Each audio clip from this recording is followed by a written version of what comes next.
Hello, everyone. Yes, I'm back now from the very long, butt hurting behind trip from who knows whereville to the next place I had to go to. Essentially, for again those that don't know or at least wasn't aware, I had to dip off out of my own city for a few hours, honestly, and basically go somewhere else because of some family health. I wouldn't say emergency, but it's kind of having to do with that. At least there was like an appointment into a different city that we had to go to, and essentially it was long as hell and my ass hurt, and I am also down $20. But when it comes down to it though, essentially it was just a trip that took a long time and I wasn't expecting it to take all dang day, but it did. And essentially I couldn't do anything for yesterday, so that's just how it was. But ultimately though, it was fun. It was an okay trip. But when it comes down to it though, it did give me some time to actually keep up on some anime, or at least one show in particular, which is Black Butler and the Emerald Witch arc, which I'm not gonna lie, isn't beating the public school arc for me, but it is by far like a better arc in terms of stuff that happens that matters to the characters a bit more, like what CL's revenge is, and you know, actually having like the damn Lolly Sullivan being ready for a threesome at all times for whatever reason, which that's great. She about peak as hell. Then at the very same time, it was just a lot of good stuff that came through it, right? It was a lot of good stuff that was just there. It's an entertaining watch. But when it comes down to it though, basically, I liked it. I just didn't like the fact that a few fine shits ended up dying because they were bad people, right? Because obviously, in spoilers for the Emerald Witch arc, if you haven't seen it, essentially you had the whole village basically be on some bullshit trying to create something akin to mustard gas, which is a bit crazy. And also Sebastian was also on weird ass Simon too, kind of like, oh, if a Phantom High Butler cannot take in a little bit of toxic gas, then they're not worth the assault. Which I'm like, bitch, it's mustard gas basically. The hell you mean? That Tanaka is not surviving that shit. I'm pretty sure no one in that whole house is surviving that at all. You already saw what happened to CL. If CL's bum ass can't survive that shit, what makes you think a freaking regular ass Butler's gonna survive that? Regardless, you get the dang point. But when it comes down to it though, when I was watching that whole like arc, essentially, I was really kind of just thinking about, you know, the two fine shits that got murdered, essentially, or at least they was on the bad guy side, essentially. You got the one with the dark hair that had the eye covering or whatever, and that was basically fine shit number 2, and then you had fine shit number 1 who had the big ass titties that was basically there for the taking, even though she was on the bad guy side. And I was just like, bro, Black Butler, you come up with sometimes the hot designs for female characters, and then they get bodied because extra reasons, I guess, when it comes down to it, right? And it's sad, right? Because let's just be honest, Black Butler does not come through when it comes to its women really at all. There is a lot of sus things that goes on, but when it comes down to it, when it comes to the women, when they actually do hit, they actually do hit when they can. But it's not really the main focus of what we're gonna get. And essentially, it saddens me that someone with big booba just ended up getting bodied after getting fondled by a snake in some shape and form. I'm like, no, fine shit. You were supposed to survive. You're supposed to thrive. Them big boobies are supposed to be used for something that's not for evil. And that's how I felt. And that made me kind of be like, you know what? There's a lot of evil ass women in shows and games and anime and whatever, right? That basically, I'm pretty sure has a forgiving status in our hearts when it comes down to it. What I mean by that is like, we have a lot of different characters that is just straight up evil, that we probably would look past a lot of evil deeds just solely because they fine as hell. Which I feel like that's kind of what I want to talk about today. Don't know why, don't really know why whatsoever, but that's just kind of how I feel. Essentially, there's just a lot of characters that's like that, and I guess I just want to really go over the ones I think that matters the most to me, that are excusable in some shape and form, or at least, you know, would have to clap before, you know, maybe throwing them in the slam or some shit, or throwing them in the asylum, because let's be honest, some of these crazy ass women definitely need to go into the asylum, but at the very same time, gotta stick it in crazy, because you already know I like my crazy women. So let's just really start off real quick. First of all, Toga.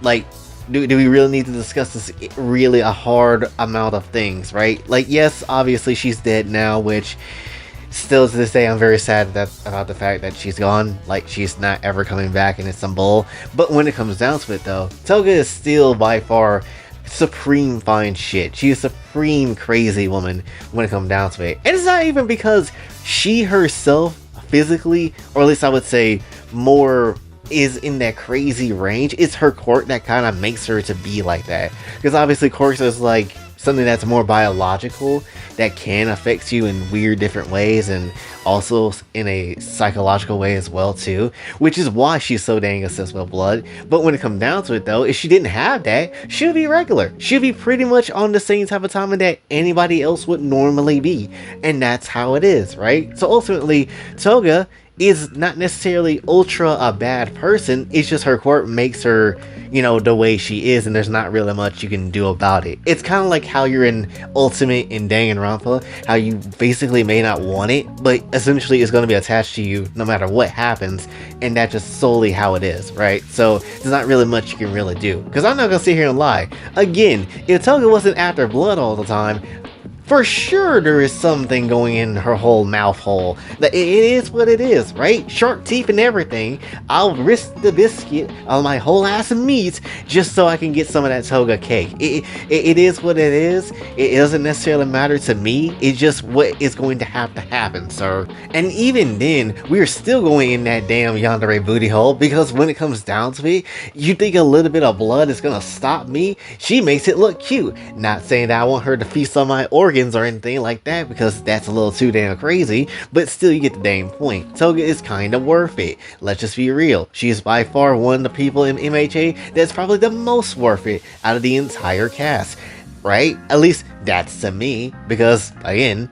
crazy is never really a bad option in anime. Real life, yes, that's a bad option, but in fiction, it's never really a bad one at all. It's like, you know how sometimes you have like the bad guys in different shows have like the coolest outfits ever? That's essentially what crazy women kind of feel like. They have like the best stuff ever, the best cake, the best booba, all that sort of stuff. But then ultimately you shouldn't really go on that side, because obviously it's bad and it's evil, but also you kind of can't help but to wonder what it's like to be over there, right? Like Juri, for example, from Street Fighter. You think anybody's gonna really want to realistically be around Juri for real? No, Juri's crazy. She's on bullshit timing. Maybe in Street Fighter 6 you might want to, because she's a bit more lax now, but when it comes down to it though, she'll still beat your ass. She'll curve stomp you and just straight up leave you left for dead, like she did Chun-Li that one time, right? She'll kick you out of whole ass airplanes like she did Cammy that one time. She's not necessarily on some normal type timing, which granted, again,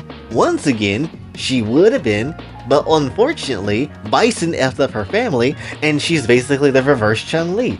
And it basically, that's another thing too that I feel like we need to really establish and understand, is that crazy women ain't crazy for the sake of being crazy. They're crazy because something in the past made them be that way, right? You can even take someone as crazy as Yuno as well, who is on weird tight timing all the time throughout the show, but then it's like there's reasons as to why she was like that, and reasons as to why she turned into a psychopathic person that wants to destroy everything for one person, and they even want to kill them at the end, and all that sort of jazz, right? Like, as much as you would label her as a crazy ass person, which you very much can, there's a reason for it. You can still very much want to have the dive in of Yuno's cheeks and just have a great time with that, but also remember, you know, your life is in peril.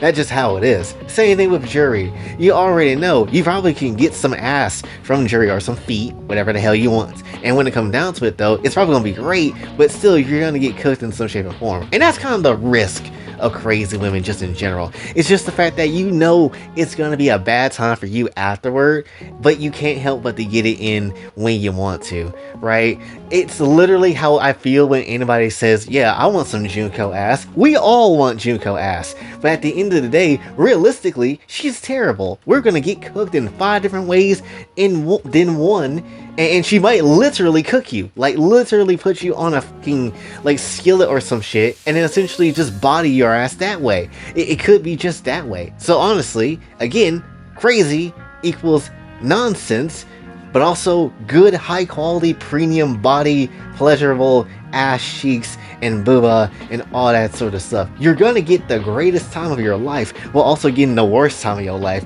as well, right? That is just how it is, and that's how a lot of these characters honestly operate. Again, you can put any character in these, areas of, oh yeah, they're crazy and they're wild and all that sort of stuff, and you can easily, clap the cheeks and be fine and just deal with that.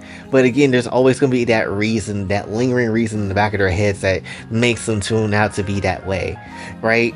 Like Higurashi, for example. I have never seen Higurashi, but I know the characters of it, and essentially they're all wild and crazy.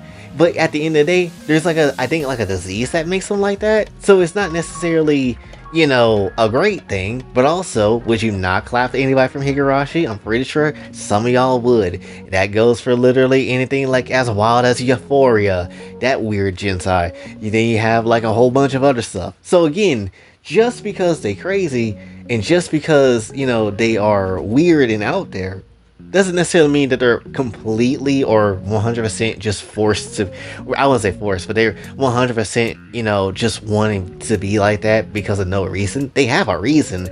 It's just, they're kind of cooked beyond cooked, and that's just how it is, right? And ultimately, still, in a fictional sort of sense, again, let me remind you, a fictional sort of sense, it is still wise to go ahead and clap the cheeks. You just gotta make sure once you finish, you gotta go ahead and dip the hell up out of there, because ain't nobody got time for you getting bodied, right? That's just how it is. That's like if Tanya was asleep and you end up just clapping her cheeks in the sleep and she wakes up, you gotta make sure your ass is pretty much already out the damn door. That is just how it is. You come like the wind. You come inside and you come like the wind, and you go like the damn ghost that is very much haunting the haunted house next door to you. That is just how it is, sir. Ultimately, crazy women are just peak. They are just fantastic. There is never a bad time when someone says they want to clap a crazy chick, because it's always a good option. It is not the smartest option, but it's always a good option that can guarantee you getting some ass, right? And just to keep it very much a stat, crazy women are easily, I would say trope wise, are like the second best in my favorite category of type of women. Next to Kudorace, which, obviously Kudorace being like number one. You're not topping Kudorace. I don't care what you have. You're just not going to top them. And very much so, you're not going to top people like Konako, Sage, especially now that she has a new mod in Crossworlds, because hot damn does she look good with that nude mod. But you get the dang point. Essentially, you're not being Kudorace. But still, crazy women are, for me, right freaking there. Right? Just right freaking there. But I guess that's really all I want to say for this one. Strange ass video, but also at the very same time, I don't think I've done one like this before, talking about crazy women in particular.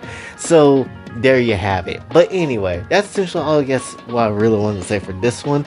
So hopefully you did enjoy. If you did, be sure to like, share, subscribe, hit the bell notification on your way out. Also follow my socials, and if you'd like to donate to the channel, Kofi and Cash App is available as well. And until then, this is my boy Jay, signing off. Have a blessed day.